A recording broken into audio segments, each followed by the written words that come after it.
The inspiration for this house came from many different elements.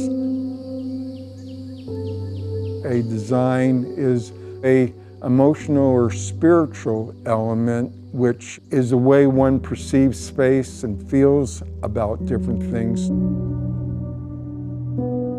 Emotionally, I wanted a structure that felt that it was soaring out into space, almost defying gravity in a sense, but at the same time tied back to the land itself so that it feels that it's a part of the land and it belongs in this one particular site. My name's Robert Oshatz. I am the architect, builder, and homeowner of the Elk Rock Residence. I designed the house in the beginning of 1988. When I started the project and bought the land, it had this wonderful view of Mount Hood and the Willamette River. It was a difficult, very steep site. At the time that I bought the property, it was classified as unbuildable land. As an architect, I know what you can do and what you can't do. Every site is buildable if you look at it in a creative way and look at it in terms of what is the poetry of this site, what is it trying to say to you, and how can I bring that poetic feeling out in the structure.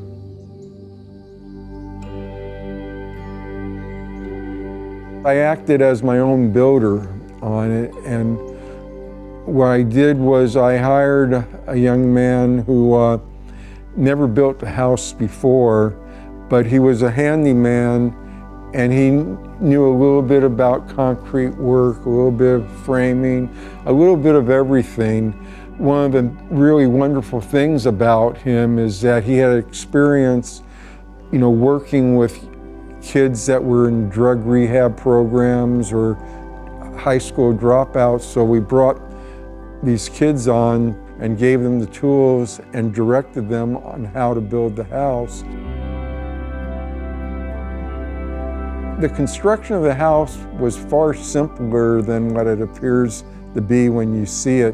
When you see the house, it's like a teeter-totter where it cantilevers out as it soars out into space, but there's a counterweight that goes down to the ground that's a big concrete slab that's keeping the house from tipping over. So in a sense, the house was built upside down where the smallest spaces are down below, and as you go up and get a better view as you go up, the house gets bigger and bigger. So it actually created kind of a funnel shape. And some people refer to the house as the funnel house. It's a 3-story house, but every story is a split level, so it has 6 different levels to it. And I was able to get my driveway brought up into a carport that was at the kind of halfway point of the house so that you're never going up 3 flights of stairs and then back down. You walk in from the carport to the entry and you just go up a half a flight and you're at the family living area.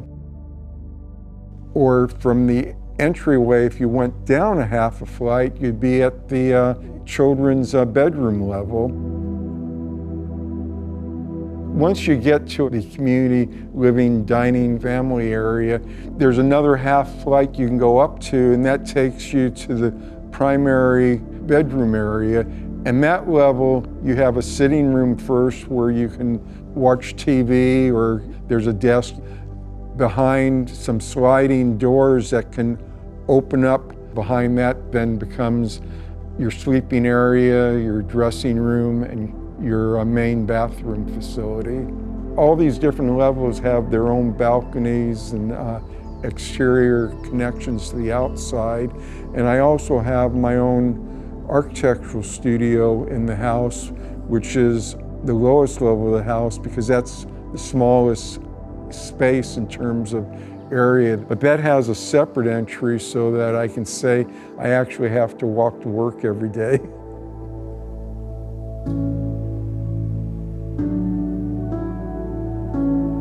I wanted to make sure in this house that the living area had a spectacular view, and although you would get the view from other places within the house, you'd get it in a different way. So I put the main sleeping area back further away from the main view where you could get it, or when I'm laying on the day bed, I can actually have an opening where I can look out and also see Mount Hood at the same time. There's a great deal of wood on the interior that when I was building this house was predominantly, local within Oregon. The stone comes locally here in Oregon also. Also, some of the use of material is determined by effects that you're trying to create. So for example, I wanted a main living space that had just wonderful acoustics so I can sit in the room in the evening and just listen to music and relax. So to do that, I designed the structure where the main living area didn't have any parallel walls to it. The walls are at slight angles from one another. The floor and the ceiling are not parallel. And then I set my speakers in a cabinet and shut them up towards the ceiling so that the sound would hit this wood ceiling and then spread out over into the space. I wanted to use natural materials as much as possible and then introduce some color to the house, because you don't want to create monotone feeling throughout a structure. You want to have a play of materials, colors, and textures. You want a structure to feel warmth to it. So this house is mainly just natural materials and their natural colors, but I did introduce a teal color to pick up the sky, pick up the water below, and then down below on the outside, there's some green areas that pick up just the landscape. But the choice of colors was mainly to create a structure that felt that it was at peace within the environment that it was in.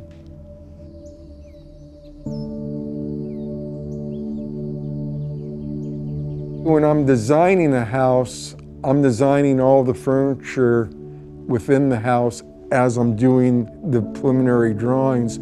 So as I was designing this main living space, I had this couch already in mind, and I had the dining room table in mind, and a lot of the other furniture in the house is built in. Beds are built in, desks are built in, kitchen table is built in. One of the reasons I do the build-ins is because I'm thinking of all these elements as I'm designing the structure. I'm thinking of, the kitchen and a place for a person to sit so that someone can be cooking and a few other people can be in the kitchen and sitting and talking and everyone can be together. So as you're thinking about these things, all of a sudden, they become part of the design, they become part of the lines of the house. The poetic sense in this house was this dynamic hillside going up, and there was these beautiful trees. The site had a sense of softness to it, and I wanted to bring out that softness in the structure. I wanted a structure that just gracefully soared out into space. Because one of the beautiful things about living in this house is that you're so high off the ground that you're able to watch the birds by looking down on them and see how they soar and how they float in space. And I wanted that same feeling to be in the structure, but I wanted psychologically for people to feel comfortable, so I wanted to tie it back to the ground at the same time. The important thing in architecture in my mind, is to design a structure that's at peace with its environment and people feel at peace within the structure itself.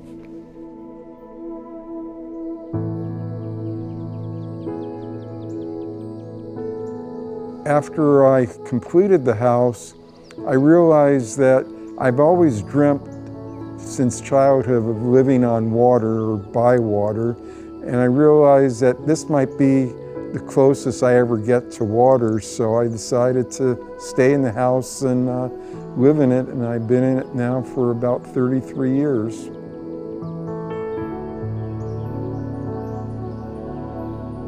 Every project starts with a particular site and a particular program and needs that you're trying to solve. So architecture is really solving the problems on the way a person wants to use a structure and not starting with a preconceived idea, but solving the problems from the inside, working your way out.